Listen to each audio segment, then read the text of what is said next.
আসসালামু আলাইকুম রহমতুল্লাহি ওয়া বারাকাতুহু। আমি মোহাম্মদ মুনির মুনির। আমি পেশায় একজন হসপিটাল ফার্মাসিস্ট। দীর্ঘদিন যাবৎ বাংলাদেশের বিভিন্ন হসপিটালে কাজ করায় হসপিটাল সম্পর্কে আমার একটু অভিজ্ঞতা হয়েছে আর কি। আমি হসপিটাল সম্পর্কে কথা বলছি। দীর্ঘদিন যাবৎ দেখতে পাচ্ছি যে বাংলাদেশের বিভিন্ন জেলায় 3টা বা 4টা চীনা হসপিটাল তৈরি হবে। আবার গত পরশুদিন আমি আরেকটা পত্রিকা দেখতে পাইলাম যে তুরস্ক থেকে একটা হসপিটাল বাংলাদেশে হবে, যারা শুরুতে আইভিএফ চিকিৎসার জন্য, বন্ধাত্ম রোগীদের চিকিৎসার জন্য কাজ করবে, পরবর্তীতে তারা কিডনি এবং লিভার ট্রান্সপ্লান্ট নিয়েও কাজ করবে। তো আমার প্রশ্ন হলো যে এই সকল প্রতিষ্ঠানগুলো যে বাংলাদেশে আসছে, এতে কি বাংলাদেশের চিকিৎসা ব্যবস্থার কোনো উন্নতি হবে, না বাংলাদেশের মানুষ এতে আসলে ওয়ার্ল্ড চিকিৎসা হবে? চীন বা তুরস্ক যে সমস্ত হসপিটালগুলো নিয়ে বাংলাদেশে আসবে, তার ব্যয় সাধারণ মানুষের নাগালের মধ্যে হবে না, এটাই স্বাভাবিক। তারা আসবে একটা হাই ক্লাস পিপুলের জন্য হাই ক্লাস চিকিৎসা দিতে। এটা দিয়ে তো আমাদের দেশের জনগণের খুব একটা উপকার হবে বলে আমার মনে হয়। আর একটা বিষয় হলো যে তুরস্ক যে আইভিএফ বা বন্ধাত্মর উপরে বাংলাদেশে একটা হসপিটাল খুলতে যাচ্ছে, এই চিকিৎসা কি বাংলাদেশের ডক্টররা দিতে পারছে না? আমার জানার মধ্যে এরই মধ্যে বাংলাদেশে বেশ কয়েকটা হসপিটালে বেশ কয়েকজন ভালো ডক্টর আছেন যারা এই বিষয় নিয়ে কাজ করছে এবং তাদের ফিডব্যাক যথেষ্ট মানসম্মত ভালো। ওনাদেরকেই কি এটাকে প্রচার করলে তো আরও ভালো হবে, ওনাদেরকেই আমরা রিপ্রেজেন্ট করলেই তো বাংলাদেশের জন্য ভালো। এটার জন্য তুরস্ক থেকে হসপিটাল এনে তো আমাদের দেশে চালু করার আমার মনে হয় না কোনো মানে আছে। আবার চীন যে হসপিটালের কথা বলা হচ্ছে, চীনের হসপিটাল দিয়ে বাংলাদেশের জনগণের কতটুকু স্বাস্থ্য ব্যবস্থার উন্নতি হবে বলে আমার মনে হয়, আমার কিছুই মনে হচ্ছে না।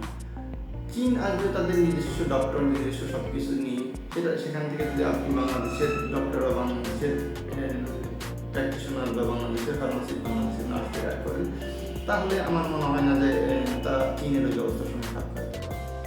আমাদের প্রথম যে কাজ ছিল, আমাদের চিকিৎসা ব্যবস্থার উন্নতি চাই, তাহলে আমাদেরকে অবশ্যই চীন থেকে হসপিটাল না আনে চীন থেকে ডক্টর আনতে হবে অ্যাজ এ টিচার, চীন থেকে নার্স আনতে হবে অ্যাজ এ ট্রেনার, চীন থেকে টেকনিশিয়ান আনতে হবে, অথবা টেকনিশিয়ানকে চীন থেকে ট্রেনিং দিয়ে নিয়ে আসতে হবে, অথবা দক্ষ জনবলকে ট্রেন আপ করতে হবে। আমার একটা গুড রেগুলেটরি অথরিটি লাগবে একটা হসপিটাল পরিচালনা করার জন্য। যারা হসপিটাল পরিচালনা করেন তারা কোনো নিয়ম নীতি মানেন না, তারা নিজেদের মন মতো একটা করে নিয়ম নীতি বানান এবং হসপিটাল সেভাবে পরিচালনা করে। এবং আমাদের যে সরকারের যেসব অথরিটি আছে যারা এই হসপিটাল দেখাশোনা করে, তারা তো মাশাআল্লাহ আরও উদাস। এই অবস্থায় যে সকল সিদ্ধান্তগুলো আসছে টোটালি একটা ব্যবসায়িক পলিসিগত সিদ্ধান্ত, এটা দেশের জনগণের জন্য কোনো ভালো হবে না। যেসব কাজের জন্য হসপিটালগুলো আসছে, এই কাজের উপর বাংলাদেশের ডক্টররা বেশ ভালো এক্সপার্ট আছে আমার কাছে মনে হয়।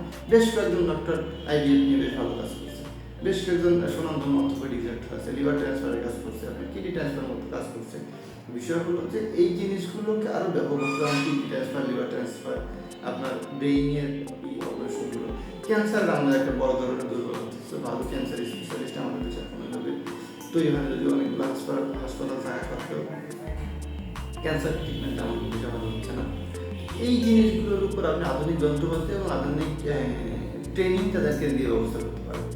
সেই ক্ষেত্রে যন্ত্রপাতির সাথে যারা এই বিষয়ে দক্ষ, সেই ধরনের লোকবল এখানে নিয়োজিত হবে।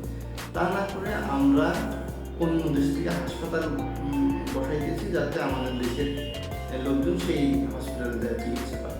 এটা মানে সেই শুভঙ্করের ফাঁড়ির মতো একটা অবস্থা। আপনারা হয়তো জানেন যে কয়েক হাজার কোটি টাকা ব্যয়ে নতুন একটা হসপিটাল করলো শেখ হাসিনা সরকারের আমলে। সেই হাজার হাজার কোটি টাকার হসপিটালে আমরা কি পেয়েছি?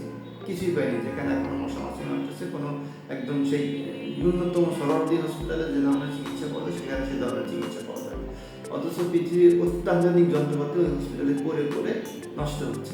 ওই যন্ত্রপাতিগুলো এনে আমাদের লাভ কি?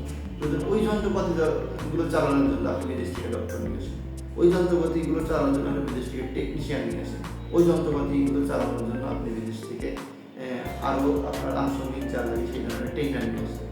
তাহলে আপনার স্বাস্থ্য ব্যবস্থার উন্নতি হবে।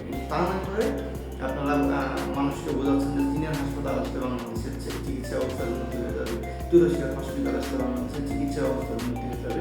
এটা টোটালি একটা মানুষকে ধোঁকা দেওয়া ছাড়া আর কিছু না।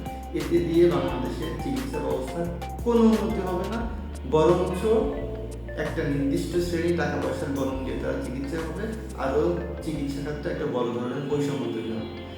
সরকারকে বলবো তাদের নিজস্ব ব্যবস্থাপনায় দক্ষ সমন্বিত চিকিৎসা ব্যবস্থা গড়ে তোলার দিকে নজর দিন। তা না হলে বাংলাদেশের চিকিৎসা ব্যবস্থা কখনোই উন্নত হবে না।